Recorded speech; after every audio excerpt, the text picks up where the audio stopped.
of any biblical text from the exile or earlier is hard to come by.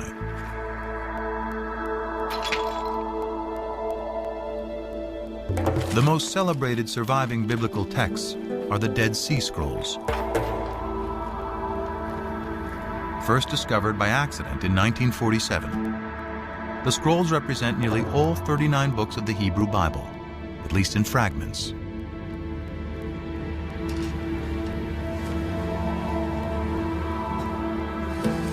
They survived because they were deposited in the perfect environment for preservation: the hot, dry desert.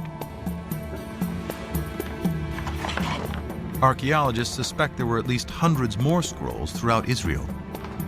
But because they were written on papyrus or animal skins, they have long since decomposed.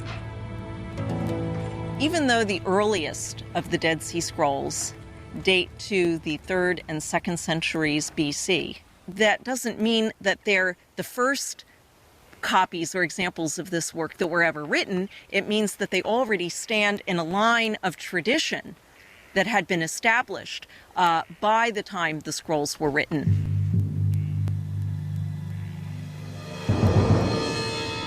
Still, the earliest of the Dead Sea Scrolls dates to at least 300 years after the Babylonian exile. In the absence of proof of earlier text, some scholars claim the entire Bible is pious fiction, and even doubt whether Israel and the Israelites ever existed. For many of the revisionists, these extreme skeptics, there was no ancient Israel. Israel is an intellectual construct. In other words, these people were not rethinking their past, they were inventing their past. They had no past. So the Bible is a myth, a foundation myth, told to legitimate a people who had no legitimacy. The legitimacy of the Israelite past hinges on finding a piece of evidence to prove the ancient origins of the Bible.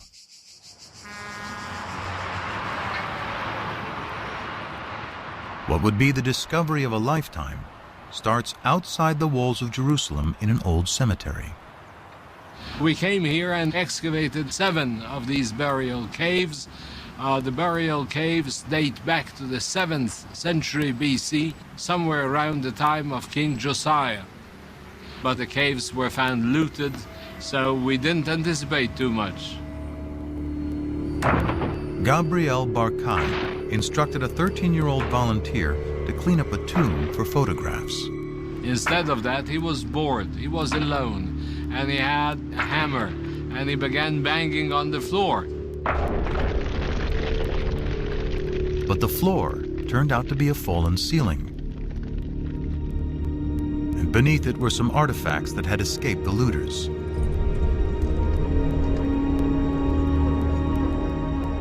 Among the hundreds of grave goods, one artifact stood out. It looked like a cigarette butt. It was cylindrical, about 1 inch in size, about ½ an inch in diameter, and it was very clear it is made of silver. It was some kind of a tiny scroll. A second, slightly smaller scroll was also found, and both were taken to the labs at the Israel Museum. But unraveling the scrolls to see if they contain a readable inscription could risk destroying them completely. Andy Vaughn was one of the epigraphers on the project. Archaeology is basically a destructive science. In order to learn anything, you have to destroy what's there. Gabriel Barkai and his team had to make a decision. Does one unroll these amulets or does one preserve them?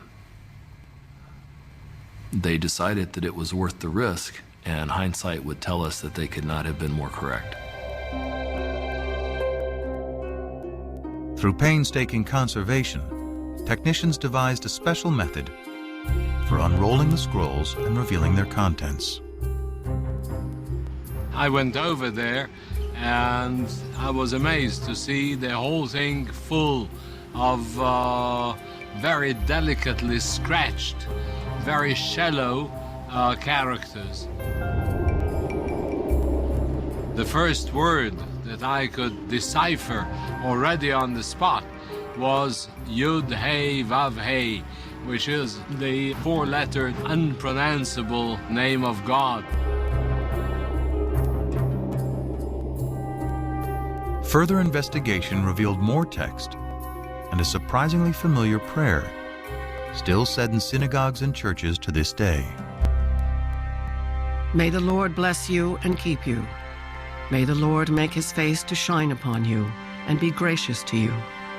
May the Lord lift up his countenance upon you and give you peace. Numbers 6:24-26.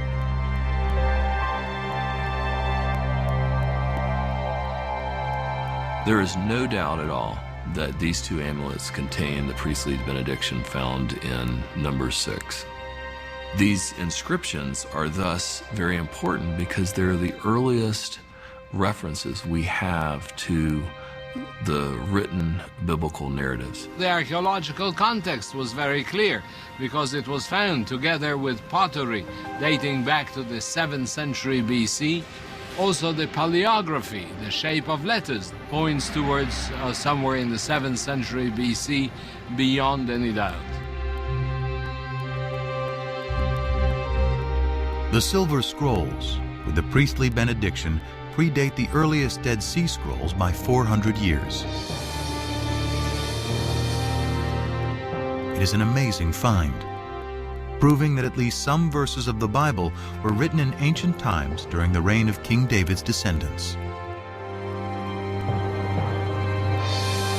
By giving us text from before the Babylonian exile, the Silver Scrolls confirm that the Hebrew Bible is created from poetry, oral traditions, and prayers that go back to the time of Josiah's D-writer, and likely beyond to writers E and J.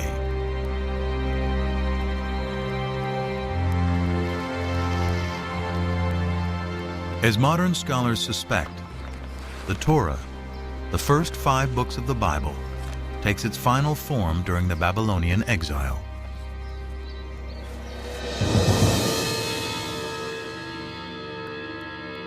But dwarfed by the mighty temples and giant statues of Babylonian gods, the Israelites must also confront the fundamental question: why did their God, Yahweh, forsake them? In the ancient world, if your country was destroyed by another country, it meant that their gods were more powerful than your God. And the natural thing to do was to worship the more powerful God. But the survivors continued to worship Yahweh and struggled to understand how this could have happened. They resort first to a standard form of explanation, which is found elsewhere in the ancient Near East. We must have done something wrong to incur the wrath of our God. It's out of this that comes the reflection that polytheism was our downfall. There is, after all, only one God. The Israelites abandon the folly of polytheism. Monotheism triumphs, and the archaeological evidence proves it. Before the destruction of the first temple, wherever we dig, in whatever part of the Judean country, we find sanctuaries, and more often we find hundreds and thousands of figurines, even in Jerusalem itself.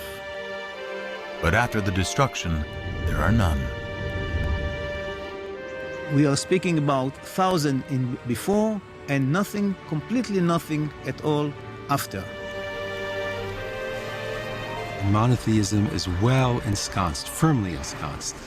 So something major happened, which is very hard to trace. But that was a searing experience, the time of the exile. Through the experience of the exile and writing the Bible, the concept of God, as it is known today, is born. In a way, P created something that was much greater, because it was greater than any individual land or kingdom. It was a kind of a universal religion based on a creator God, not just a God of a single nation, but the God of the world, the God of the universe.